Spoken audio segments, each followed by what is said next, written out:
दोस्तों नमस्कार, मैं मुकेश उदैनिया आप सभी का सीधे बोल में स्वागत करता हूं और आपसे अपेक्षा करता हूं कि आप चैनल को सब्सक्राइब करें। दोस्तों, हरियाणा में वापसी को लेकर बनी उम्मीदों के बीच आए अप्रत्याशित चुनाव परिणाम से निश्चय ही कांग्रेस पार्टी संशय में है और जो कल तक इंडिया गठबंधन साथ में था, अब वो उचकने लगा है। पार्टी का केंद्रीय व राजद नेतृत्व हैरान है, परेशान है, आखिरकार में क्या और कैसे होगा। भले ही पार्टी ईवीएम और चुनावी प्रणाली को लेकर सवाल खड़े कर रही है, लेकिन इसके बावजूद उसे हरियाणा में शिकस्त और जम्मू कश्मीर में निराशाजनक प्रदर्शन से सबक लेना चाहिए। निश्चय ही इस प्रदर्शन में महाराष्ट्र और झारखंड विधानसभा चुनाव से पहले कांग्रेस की रणनीति को कमजोर कर दिया। यहां तक इंडिया गठबंधन में घटक दलों द्वारा बयानबाजी का दौर तेज हुआ है और यही भाजपा चाहती थी। जो चाहती थी वही हो गया। फूट डालो और राजनीति करो।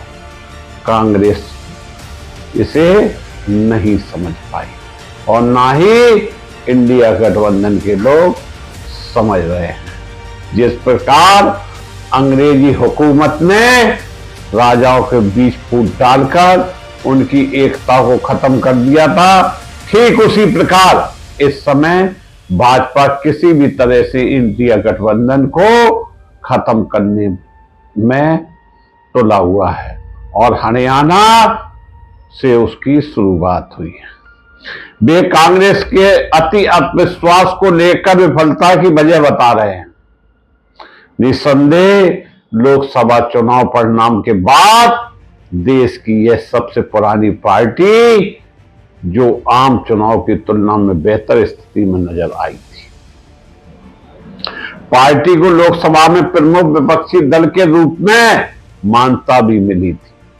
वहीं पार्टी के युवा राहुल गांधी खासे मुखर थे, लेकिन 8 अक्टूबर के नतीजे के बाद स्थितियां बदल गई। इसके कुछ सहयोगी जैसे कि शिवसेना, यूबीटी, सीपीआई और आम आदमी पार्टी ने कांग्रेस को आगामी विधानसभा चुनाव के लिए आत्म निरीक्षण करने की सलाह दी।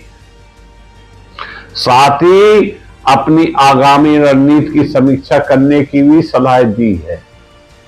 वहीं दूसरी ओर महाराष्ट्र में महाविकास अघाड़ी की सीट बंटवारे की बातचीत फिलहाल अंतिम चरण में पहुंच चुकी है।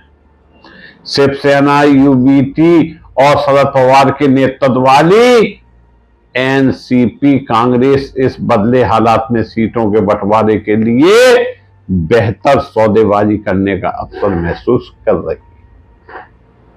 वहीं कांग्रेस अपने गठबंधन के सहयोगियों को तुरंत याद दिलाया है कि उसने इस साल हुए लोकसभा चुनाव ने महाराष्ट्र में अच्छा प्रदर्शन किया था। उसने जिन 17 सीटों पर चुनाव लड़ा था उसमें से 13 पर जीत हासिल की। बहरहाल ऐसे तर्कों के बावजूद कांग्रेस पार्टी द्वारा हरियाणा विधानसभा चुनाव में की गई चूकों को नजरअंदाज नहीं किया जा सकता है। उनके कई फैसलों को लेकर सवाल उठाए जा रहे हैं। गठबंधन में शामिल आपके साथ तालमेल करने के बजाय अकेले चुनाव लड़ना सवालों के घेरे में रहा।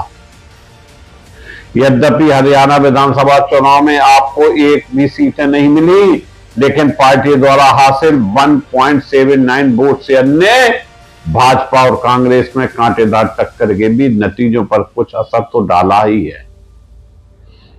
भले ही कांग्रेस आला कमान अपने फैसलों को लेकर तर्क देते रहे, लेकिन उसे अपने गठबंधन के साझेदारों के प्रति अधिक उदार होने की जरूरत है। झारखंड में भाजपा के प्रभुत्व के मद्देनजर कांग्रेस को इतना विम्र होना चाहिए कि वह झारखंड मुक्ति मोर्चा के बाद दूसरी भूमिका निभा सके। महाराष्ट्र में भी उसे इस बात को प्राथमिकता देना चाहिए कि गठबंधन के लिए क्या बेहतर हो सकता है, ना कि वह अपने पार्टी हितों को प्राथमिकता दे। यह हकीकत किसी से छिपी नहीं है कि लोकसभा चुनाव में उम्मीदों के अनुरूप प्रदर्शन न कर पाने के बाद भारतीय जनता पार्टी अच्छी तरह से एकजुट हो गई। पार्टी ने अपने अहम को त्याग कर गठबंधन धर्म की राह पकड़ी है और कांग्रेस को अपने चिर प्रतिद्वंदी से कुछ तो सबक सीखना चाहिए।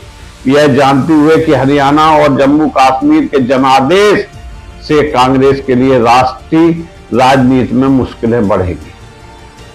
इस बात का अंदाजा इस घटनाक्रम से लगाया जा सकता है कि चुनाव परिणाम आने के बाद आम आदमी पार्टी व शिवसेना उद्धव ठाकरे गुट ने कांग्रेस को निशाना बनाना प्रारंभ कर दिया। आम आदमी पार्टी ने तो यहां तक घोषणा कर दी कि दिल्ली विधानसभा चुनाव पार्टी अकेले ही लड़ेगी। हरियाणा चुनाव में अप्रत्याशित परिणामों की एक व्याख्या यह भी की जा रही है कि भाजपा और राष्ट्रीय स्वयंसेवक संघ के बीच की दूरियां कम हो गई हैं। यह कि हरियाणा के अप्रत्याशित चुनाव में संघ की निर्णायक भूमिका रही। यह तथ्य इसलिए भी महत्वपूर्ण है कि संघ का नागपुर मुख्यालय महाराष्ट्र की राजनीति नाटक भी हो सकता है। मैं मुकेश उदैनिया पुनः आप सभी को धन्यवाद देकर अपनी बात समाप्त करता हूं। धन्यवाद।